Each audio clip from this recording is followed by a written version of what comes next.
لبيك اللهم لبيك لبيك لا شريك لك لبيك إن الحمد والنعمة لك والملك لا شريك لك لبيك اللهم بسم اللہ الرحمن الرحیم. ناظرین اکرام، حجاج بیت اللہ الحرام، السلام علیکم ورحمۃ اللہ وبرکاتہ.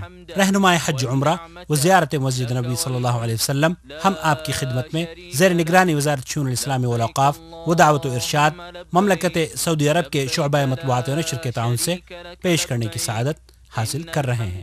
عالم اسلام کی معروف شخصیت فضیلت شیخ محمد بن صالح العثیمین رحمۃ اللہ علیہ فرماتے ہیں، حج اسلام کے 5 بنیادی ارکان میں سے ایک اہم ترین رکن ہے، اور یہ اللہ تعالیٰ کا احسان ہے کہ اس نے اپنے بندوں پر حج زندگی میں ایک بار فرض فرمایا. حجاج بیت اللہ الحرام کے لیے ضروری ہے کہ خلوص نیت سے صرف اللہ کی رضا کے لیے اپنے حج کے سفر کا آغاز کریں، کیونکہ حدیث قدسی ہے، میں شریکوں میں سب سے زیادہ شرک سے بے پرواہ ہوں. جس نے کوئی ایسا عمل کیا جس میں اس نے میرے ساتھ غیر کو شریک کیا تو میں اس کو اور اس کے شریک کو چھوڑ دیتا ہوں اور اس سے بیزار ہو جاتا ہوں. اور دوسری نصیحت میں حجاج کرام سے یہ کروں گا کہ اتباع رسول صلی اللہ علیہ وسلم کو اپنی تمام عبادات میں ملحوظ خاطر رکھیں، اور اپنے حج کے مبارک سفر سے پہلے حج عمرے کے احکام کو تفصیل سے سیکھ لیں اور جان لیں، اور اس طریقے کو اختیار کریں جو اللہ کے رسول صلی اللہ علیہ وسلم سے ثابت ہو، کیونکہ آپ علیہ الصلوۃ والسلام نے حج کے تمام احکامات کو واضح فرما دیا، اور جب آپ نے حج کیا تو آپ اپنے صحابہ پر اللہ اور اس کے رسول صلی اللہ علیہ وسلم کو یہ شہر دنیا کے دوسرے شہروں سے زیادہ محبوب ہے. اس میں کعبہ ہے جو اللہ کی عبادت کے لیے بنائے جانے والا سب سے پہلا اور قدیم گھر ہے، مسلمانوں کا قبلہ اور ان کی دلی محبت کا مرکز ہے. یہی وہ جگہ ہے جس کی طرف دنیا میں بسنے والے مسلمان ہر روز 5 وقت اپنا رخ کرتے ہیں. ان کے دل اس عبادت گاہ کی زیارت کے لیے بے قرار رہتے ہیں. یہی وہ جگہ ہے جس کے لیے حج کا سفر کیا جاتا ہے. یہی وہ مقام ہے جس کا طواف کیا جاتا ہے. یہی وہ عظیم منزلت والے عبادت گاہ ہے جس کی تعمیر حضرت ابراہیم علیہ السلام نے کی. یہی وہ جگہ ہے جس کے ہر چیز کو امن و امان حاصل ہے. یہی وہ مقدس عبادت گاہ ہے جو دنیا میں بسنے والوں کو توحید و امن و سلامتی کا پیغام دیتی ہے. یہی وہ جگہ ہے جہاں ایک نماز 1,00,000 نماز کا درجہ رکھتی ہے.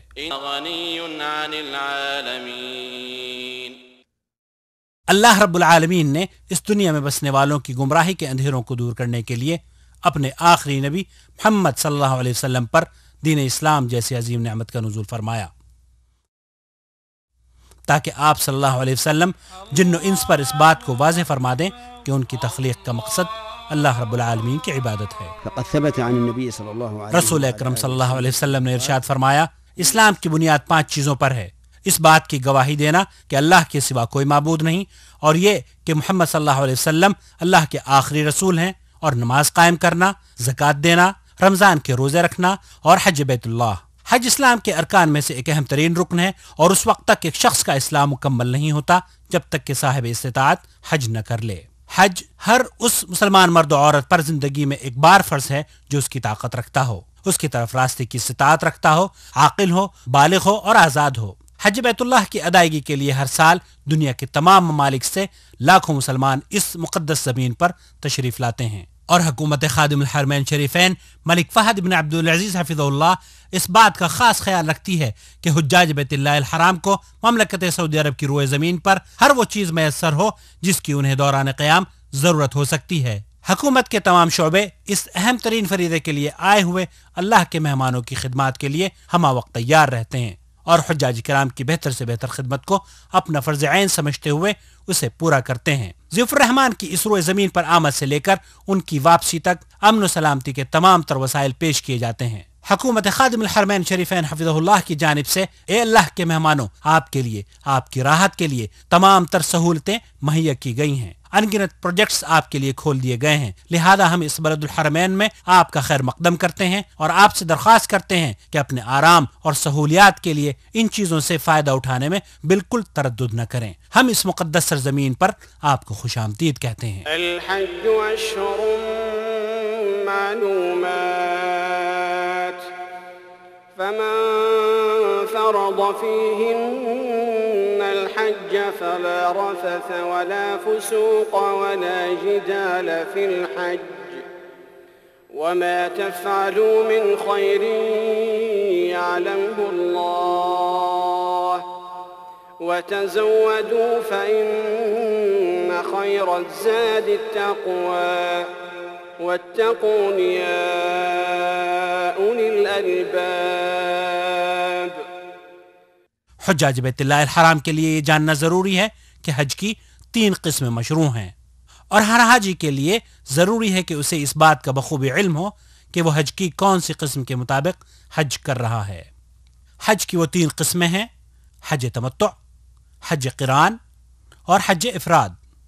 ان تینوں قسموں میں سب سے افضل حج حج تمتع ہے، کیونکہ اللہ کے رسول صلی اللہ علیہ وسلم نے اپنے اصحاب رضوان اللہ علیہم اجمعین کو حج تمتع ہی کی تاکید فرمائی. حج تمتع کی تعریف یہ ہے کہ حج کے مہینوں میں یعنی شوال، ذی القعدہ اور ذی الحج کے آخری عشرے میں عمرے کا احرام باندھے، عمرے سے مکمل طور پر فارغ ہونے کے بعد احرام کھول دے، اور پھر اسی سال 8ویں ذی الحجہ کو مکہ مکرمہ سے یا اس جگہ سے جہاں حاجی مقیم ہو حج کا احرام باندھے. حج تمتع کرنے والے پر قربانی واجب ہے، اور اگر جانور میسر نہ ہو پائے تو بدلے میں 10 روزے رکھے، 3 حج کے دوران اور 7 گھر واپس آ کر. اور حج قران یہ ہے کہ حج اور عمرے دونوں کا ایک ساتھ ہی احرام باندھے. ایسی حالت میں حج قربانی کے دن ہی حج اور عمرہ دونوں سے حلال ہوگا. حج قران کرنے والے کے لیے ضروری ہے کہ مکہ مکرمہ میں آنے کے بعد بیت اللہ کا طواف کرے، سعی کرے اور اپنے احرام کو نہ کھولے. حج قران کرنے والے پر بھی قربانی واجب ہے، اور اگر جانور میں سر نہ ہو پائے تو بدلے میں 10 روزے رکھے، 3 حج کے دوران اور 7 گھر واپس آ کر. اور حج افراد یہ ہے کہ حاجی صرف حج کی نیت کرے اور مکہ مکرمہ میں داخل ہونے کے بعد طواف قدوم کرے، سعی کرے اور یوم نحر تک اپنے احرام کو نہ کھولے. حج افراد کرنے والے پر قربانی واجب نہیں. حج کی تینوں قسموں میں سے سب سے افضل قسم حج تمتع ہے، اس کے بعد قران اور اس کے بعد حج افراد. حج کے ارکان عموماً احرام کے ساتھ شروع ہوتے ہیں، اور جس کا معنی یہ ہے کہ حاجی میقات پر پہنچ کر حج کی نیت کرتا ہے. میقات 5 ہیں.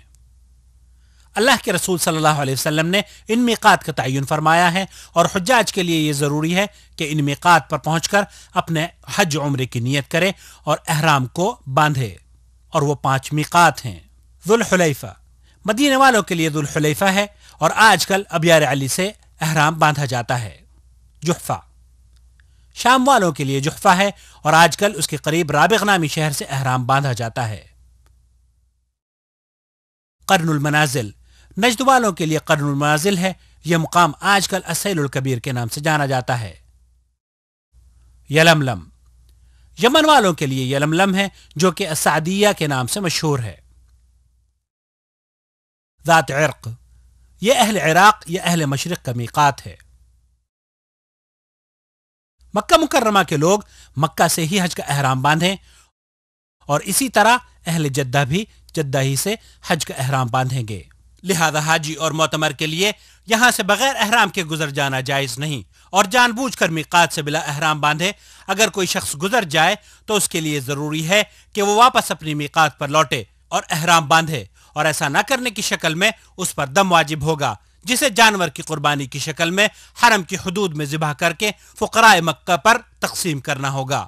اے مسلمان بھائی، اگر آپ زمین کے راستے سے، گاڑی سے یا کسی اور سواری سے سفر کر رہے ہیں تو میقات پر پہنچنے کے بعد اگر میسر ہو تو غسل کر لیں، اپنے جسم پر خوشبو لگا لیں اور اپنی صفائی کا اہتمام کریں، اور اپنی احرام کی 2 چادروں کو باندھ لیں. معلوم ہو کہ عورتوں کے لیے احرام ان کا عام لباس ہے، البتہ ایسے کپڑے نہ پہنے جن میں زیب و زینت کا اظہار ہوتا ہو. اس کے بعد عمرے کی نیت ان الفاظ سے کہنی چاہیے: لبیک عمرہ. اور آپ اگر سمندر کے راستے سے یا ہوائی جہاز سے سفر کر رہے ہیں تو عام طور پر میقات آنے سے پہلے ہی آمد کا اعلان کر دیا جاتا ہے تاکہ احرام باندھ لیا جائے. اور اگر آپ اپنے وطن سے ہی احرام کی چادریں باندھ کر آئے ہیں تو کوئی حرج نہیں، البتہ عمرے کی نیت میقات پر پہنچ کر ہی کرنی چاہیے. نیت کرنے کے بعد اب مرد حضرات کو چاہیے کہ آواز سے تلبیہ پڑھیں، لیکن عورتیں تلبیہ پڑھتے وقت اپنی آوازیں پست رکھیں. واضح ہے کہ اجتماعی طور پر تلبیہ پکارنے سے بھی دوسروں کو تشویش ہوتی ہے، یہ بھی نامناسب عمل ہے. شریک لک لبیک ان الحمد والنعمت لک والملک لا شریک لک لبیک اللہم لبیک لبيك لا شريك لك لبيك إن الحمد والنعمة. محترم حجاج کرام، حج اور عمرے کا احرام باندھنے کے بعد آپ کے لیے مندرجہ ذیل باتوں کا جاننا ضروری ہے، کیونکہ محرم پر کچھ ذمہ داریاں اللہ تعالیٰ کی طرف سے عائد ہوتی ہیں۔ مثلا بال نہ کاٹے، لیکن اگر خود بخود بال جھڑ جائیں تو کوئی حرج نہیں۔ ناخن نہ تراشے، لیکن اگر خود بخود ناخن الگ ہو جائیں تو کوئی حرج نہیں۔ اپنے جسم پر اور کھانے پینے کی اشیاء میں خوشبو نہ استعمال کرے، لیکن احرام کی نیت کرنے سے پہلے جو خوشبو لگائی تھی اگر اس کا کوئی اثر باقی ہو تو کوئی حرج نہیں۔ کسی شکار کے جانور کو نہ مارے، نہ بدکائے اور نہ ہی دوسروں کی اس کام میں مدد کرے۔ کوئی محرم یا غیر محرم حدود حرم کے اندر کسی درخت کو نہ کاٹے، اور نہ ہی کوئی ہرا پودا اکھاڑے، اور نہ ہی کوئی گری ہوئی یا کھوئی ہوئی چیز اٹھائے، البتہ اگر نیت اس چیز کے بارے میں اعلان کرنا ہو تو پھر اٹھانا جائز ہے۔ عورتوں کو شادی کا پیغام نہ دے، نہ ہی اپنے لیے یا کسی دوسرے کے عقد نکاح کا سبب بنے، اور جب تک احرام میں ہو شہوت کے ساتھ عورت سے مباشرت اور ہم بستری نہ کرے۔ احرام کی حالت میں مردوں پر اپنے سر کو ڈھانکنا جائز نہیں، لیکن چھتری سے یا گاڑی کی چھت سے یا اپنے سامان کو سر پر اٹھانے میں اگر سر چھپ جائے تو کوئی حرج نہیں۔ اگر محرم بھول کر جہالت میں سلا ہوا کپڑا پہن لے، یا اپنے سر کو ڈھانک لیتا ہے، یا خوشبو استعمال کر لیتا ہے، یا اپنا کوئی بال کاٹ لیتا ہے تو کوئی حرج نہیں۔ قمیص، پائجامہ یا کوئی دوسرا سلا ہوا کپڑا پورے جسم یا جسم کے کچھ حصے کے لیے استعمال نہ کرے۔ إذا لم يجد إزارا فيلبس السراويل أو إذا لم يجد نعلين فيلبس الخفين ولا حرج۔ ایسے جوتے بھی استعمال نہ کرے جو ٹخنوں کو چھپا دیں، البتہ عام جوتے اور چپل پہننا، انگوٹھی پہننا، چشمہ لگانا، گھڑی باندھنا، ایئر فون استعمال کرنا، بیلٹ اور پرس استعمال کرنا، اور اگر احرام گندا ہو جائے تو اسے بدلنا محرم کے لیے جائز ہے۔ سر اور جسم کو دھونا بھی جائز ہے، اور اگر محرم کے کوئی زخم لگ جائے تو کوئی حرج نہیں۔ اور واضح رہے کہ احرام کے لیے کوئی خاص نماز مشروع نہیں، جیسا کہ بعض لوگوں کا خیال ہے۔ اللہ تعالیٰ نے جن اعمال کو فرض قرار دیا ہے ان کا التزام کرے، مثال کے طور پر 5 وقتہ نماز با جماعت ادا کرے، جن کاموں سے اللہ تعالیٰ نے روکا ہے ان سے دور رہے، بد کلامی، فحش باتیں، جنگ و جدال اور دیگر نافرمانی کے تمام کاموں سے بچتا رہے۔ اب آپ کا قافلہ اللہ کے فضل و کرم سے مکہ المکرمہ میں داخل ہونے والا ہے۔ یہ وہ گھڑی آ پہنچی ہے جس کا ایک مسلمان کو بڑی ہی بے تابی سے انتظار رہتا ہے۔ داخلے سے پہلے اگر میسر ہو تو غسل کر لینا سنت ہے۔ اب آپ بیت اللہ الحرام میں داخل ہونے لگے ہیں۔ واضح ہے کہ دوسری مساجد کی طرح اس مسجد الحرام میں بھی داخل ہوتے وقت آپ کو اپنا داہنا پیر مسجد کے اندر پہلے رکھنا چاہیے۔ یہ اللہ کے رسول صلی اللہ علیہ وسلم کی سنت ہے، اور داخل ہوتے وقت یہ کہنا بھی سنت ہے، اعوذ باللہ العظیم وبوجہہ الکریم وسلطانہ العظیم من الشیطان الرجیم، بسم اللہ والصلاة والسلام علی رسول اللہ، اللہم افتح لی ابواب رحمتک۔ پھر محرم کو چاہیے کہ نہایت اطمینان اور سکون کے ساتھ اپنے قدموں کو کعبہ مشرفہ کی طرف بڑھائے اور استباء کرے۔ استباء یہ ہے کہ احرام کی اوپر والی چادر کو دائیں کندھے کے نیچے سے نکال کر دوسرے کندھے پر ڈال لے، کیونکہ اللہ کے رسول صلی اللہ علیہ وسلم نے ایسا ہی کیا تھا۔ اس کے بعد حجر اسود کی طرف جائے اور اپنے طواف کا آغاز حجر اسود سے کرے۔ حجر اسود کا بوسہ لینے میں کسی قسم کی مزاحمت نہ کرے، اور نہ ہی وہاں کھڑا ہو کر بھیڑ کرے، بلکہ چلتے ہوئے اشارہ کرتا چلے۔ مسلمانوں کو اذیت دینا بہت تیز چلے اور قدم قریب قریب رکھے، اور یہ طواف قدوم میں صرف پہلے 3 چکروں میں مسنون ہے، البتہ استباء 7 چکروں میں کرے۔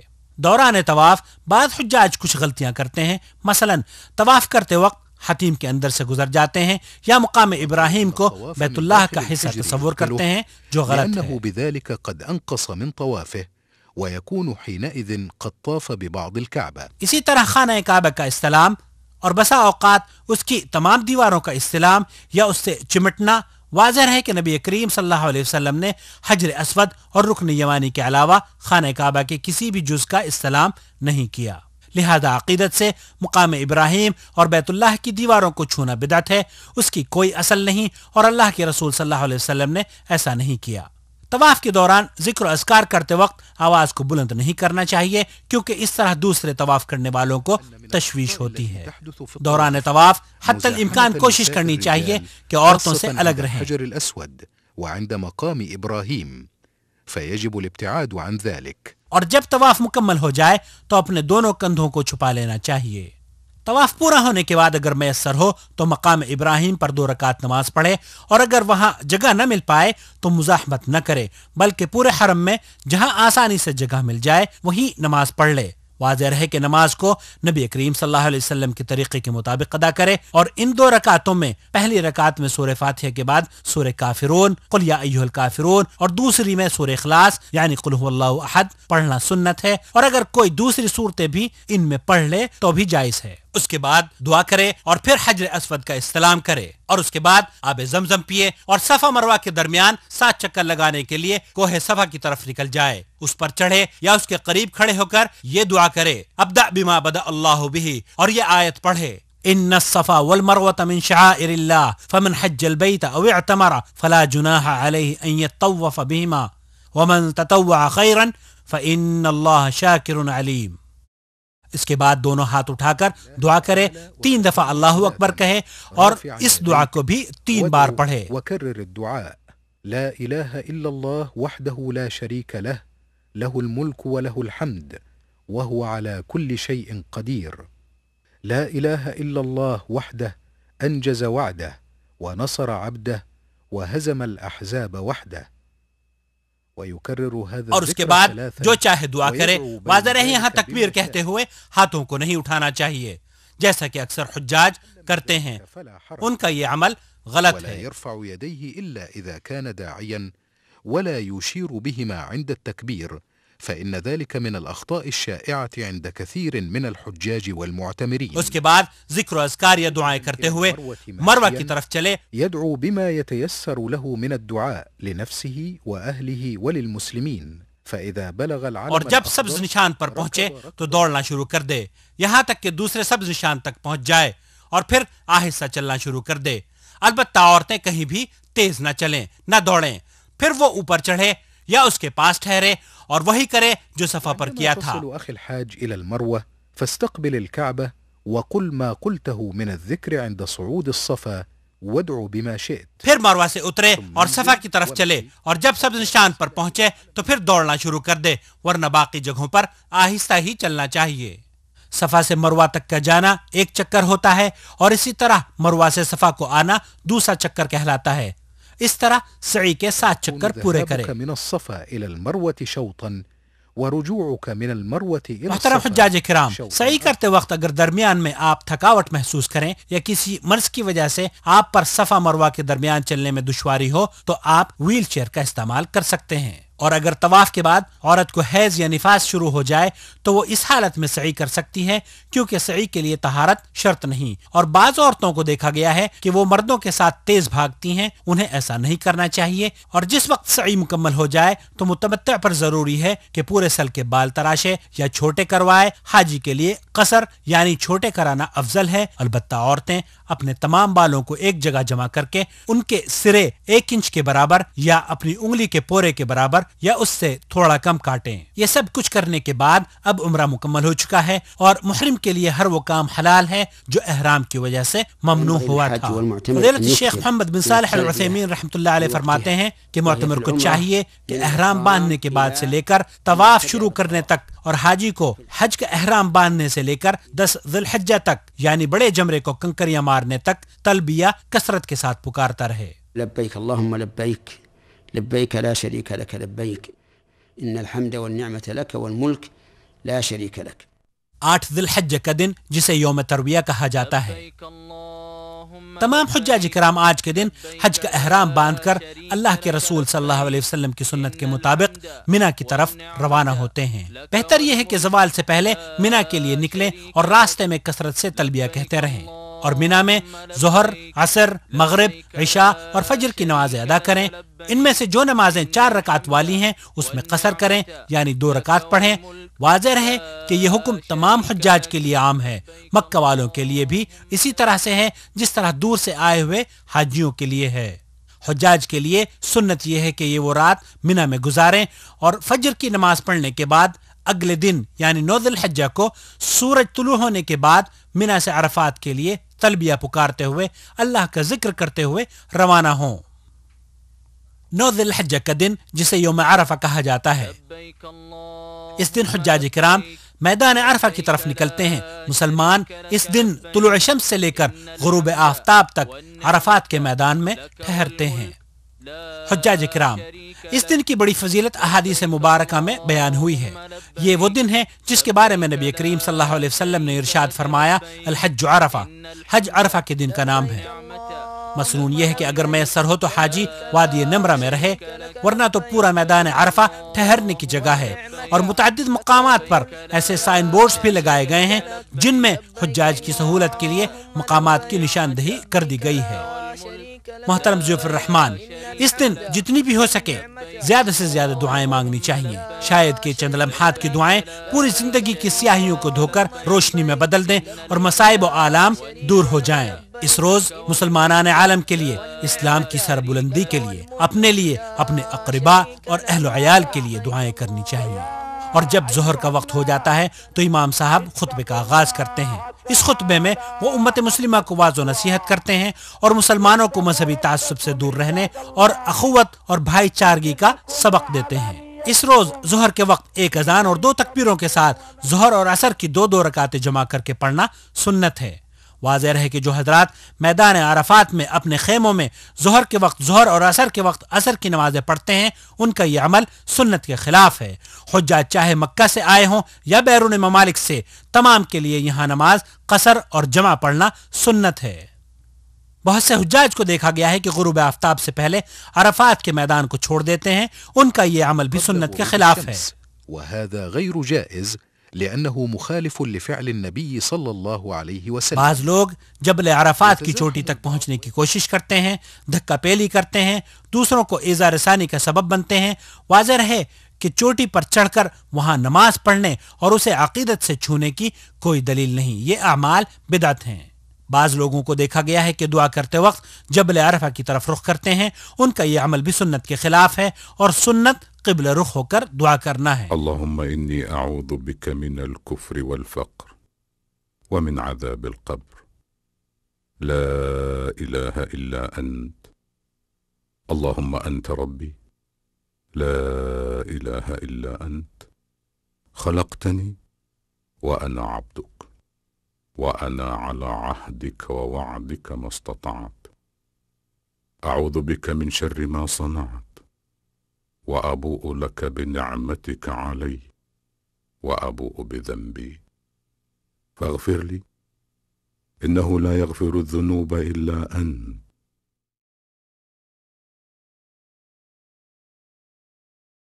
ليس عليكم جناح أن تبتغوا فضلا من ربكم فإذا أفضتم من عرفات فاذكروا الله عند المشعر الحرام واذكروه كما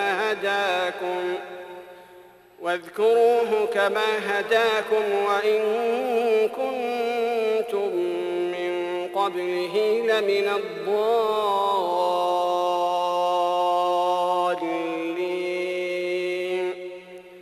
ثم أفيضوا من حيث أفاض الناس واستغفروا الله إن الله غفور رحيم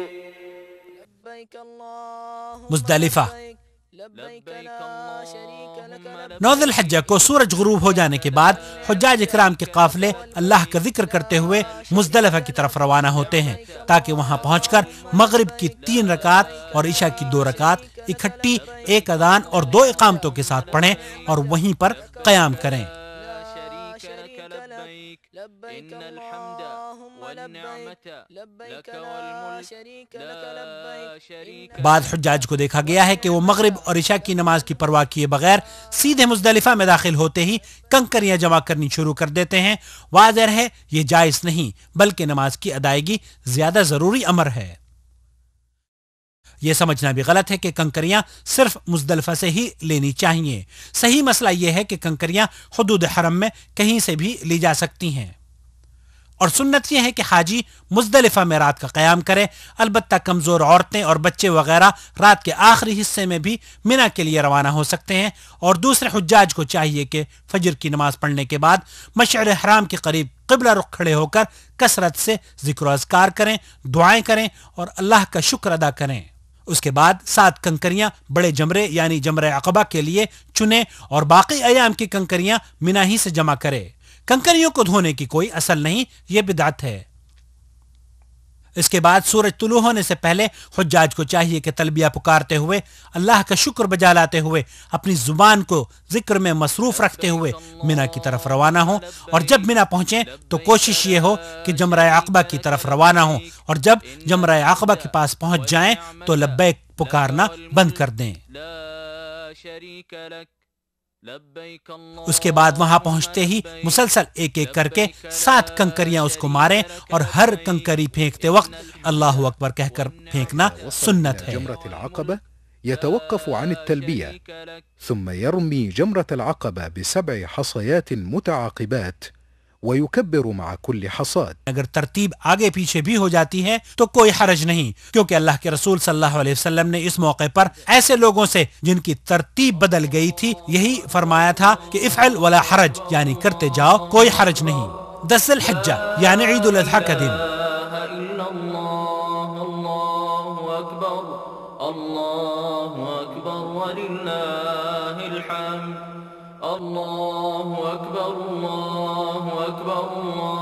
مسلمانان عالم اس دن کا استقبال بڑی ہی خوشی اور مسرت سے کرتے ہیں۔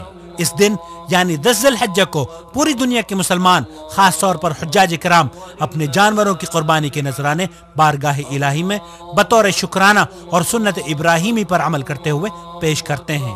حکومت مملکت سعودی عرب کی جانب سے حجاج کرام کی سہولت کے لیے ایک بڑی قربان گاہ کا انتظام کیا گیا ہے، جس کے دروازے حجاج اور غیر حجاج کے لیے کھلے رہتے ہیں۔ بعض حجاج جمرات کو کنکریاں مارتے ہوئے کئی غلطیاں کر گزرتے ہیں۔ مثال کے طور پر حجاج اکرام کا یہ سوچنا کہ وہ کنکریاں جمرات کو نہیں شیطان کو مار رہے ہیں، حالانکہ وہ شیطان نہیں بلکہ اللہ تعالیٰ کا حکم سمجھ کر کنکریاں مارنی چاہیے۔ بعض حضرات بڑی بڑی کنکریاں، پتھر اور جوتے اور لکڑی وغیرہ مارتے ہیں اور گالیاں تک دے دیتے ہیں۔ یہ تمام امور غیر شرعی ہیں جسے اللہ کے رسول صلی اللہ علیہ وسلم نے منع فرمایا ہے۔ کنکریاں مارتے وقت دھکم پیل اور مار دھاڑ کرنا بھی خلاف شرع بات ہے۔ کوشش یہ ہونی چاہیے کہ بغیر کسی کو تکلیف پہنچائے کنکریاں ماریں۔ واضح ہے کہ جمرات کو کنکریاں لگنا ضروری نہیں، بلکہ اگر حوض میں بھی کنکری گر جائے تو شمار ہوں گی۔ بعض لوگوں کی کنکریوں کا نشانہ صرف حجاج ہی بنتے ہیں، یہ صحیح نہیں ہے۔ بیک مشت یعنی ایک مرتبہ ہی ساری کنکریاں مار دینا بھی صحیح نہیں ہے۔ سنت یہ ہے کہ کنکریاں ایک ایک کر کے ماری جائیں اور ہر کنکری کے ساتھ تکبیر کہی جائے، اور جب جمرہ عقبہ کو کنکریاں مار لی جائیں اور بال کٹوا لیے جائیں تو اب حاجی پر عورتوں کے سوا ہر دوسری اشیاء حلال ہو گئیں۔ اب حاجی سلے ہوئے کپڑے پہن سکتا ہے۔ اس کے بعد حاجی کو طواف افادہ کرنے کے لیے مکہ مکرمہ چلے جانا چاہیے۔ طواف افادہ حج کا رکن ہے، لہذا باوضو ہو کر طواف کرے، اور اس کے بعد اگر حاجی نے صرف حج کا احرام باندھا تھا یا حج قران کا اور پہلے طواف قدوم کے بعد صفا مروہ کی سعی کر چکا ہے تو وہی اس کے لیے کافی ہے، اور اگر متمتع ہے تو اسی طرح سے سعی کرے جیسے کہ پہلے بیان ہو چکا ہے۔ سعی سے فارغ ہونے کے بعد اب حاجی کا احرام پورے طور پر ختم ہو چکا ہے، اور جو کام احرام کی وجہ سے ناجائز تھے اب سب جائز ہو گئے ہیں۔ واضح رہے کہ طواف افادہ ایام مینا میں کسی بھی دن کیا جا سکتا ہے۔ ایام تشریق 11ویں، 12ویں اور 13ویں ذی الحجہ۔ اس کے بعد حاجی کو منا واپس آ جانا چاہیے تاکہ ایام تشریق وہیں قیام کرے۔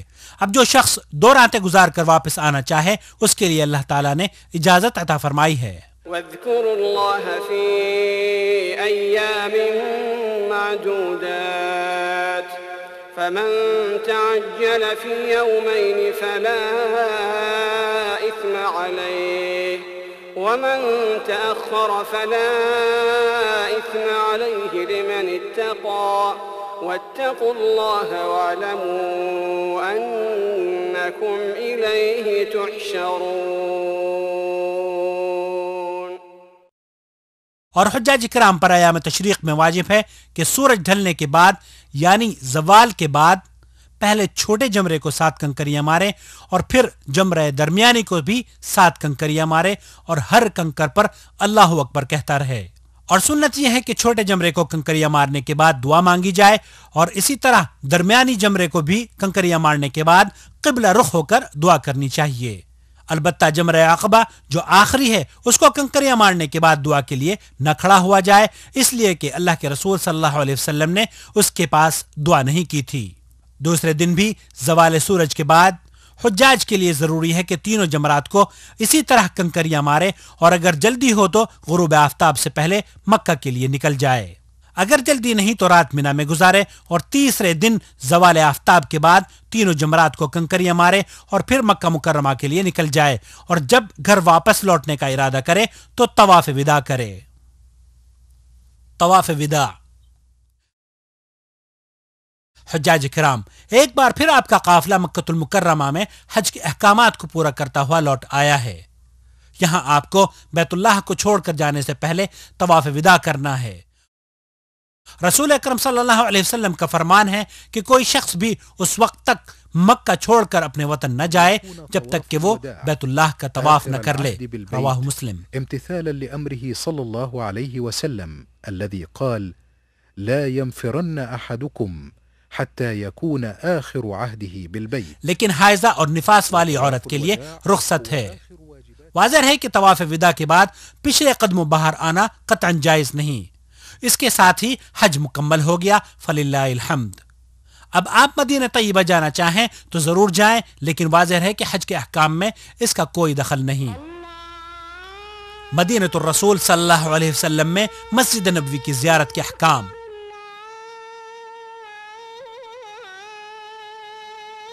مدینہ منورہ کو حرم رسول صلی اللہ علیہ وسلم، دار ہجرت اور مقام نزول وحی ہونے کا شرف حاصل ہے۔ مسجد نبوی کی زیارت کرنا سنت عمل ہے۔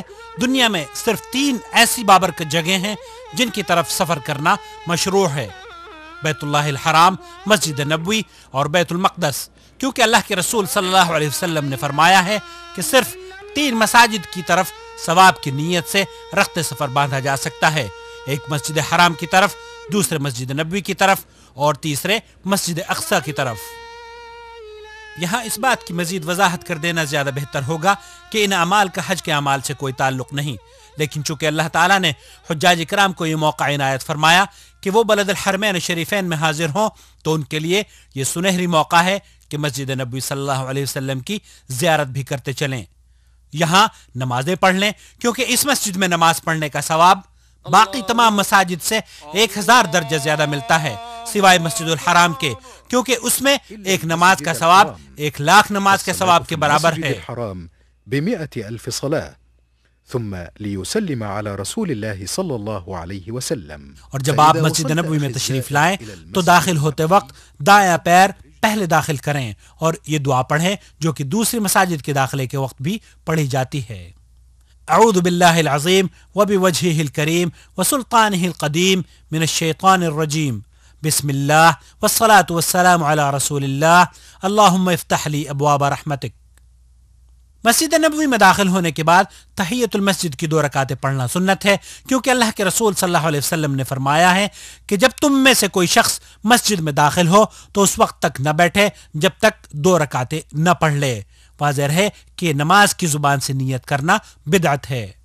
بہتر یہ ہے کہ اگر جگہ آسانی سے مل جائے تو ریاض الجنہ میں پڑھے اور جگہ نہ ملنے کی صورت میں پوری مسجد میں کہیں بھی پڑھ لے، پھر اس کے بعد قبر رسول صلی اللہ علیہ وسلم کی طرف بڑھے اور قبر کے سامنے کھڑے ہو کر ادب و احترام کے ساتھ کہے: السلام علیک ایھا النبی ورحمۃ اللہ وبرکاتہ، اللہم آتہ الوسیلہ والفضیلہ وابعثہ المقام المحمود الذی وعدتہ، اللہم اجزہ عن امتہ افضل الجزاء۔ پھر تھوڑا دائیں طرف بڑھ کر حضرت ابو بکر رضی اللہ تعالی عنہ کی قبر کے سامنے کھڑے ہو کر سلام کرے اور ان کے لیے مغفرت و رحمت کی دعائیں کرے۔ اس کے بعد کچھ اور دائیں طرف بڑھ کر حضرت عمر رضی اللہ تعالی عنہ کی قبر کے سامنے کھڑے ہو کر سلام اور ان کے لیے بھی رحمت و مغفرت کی دعائیں کرے۔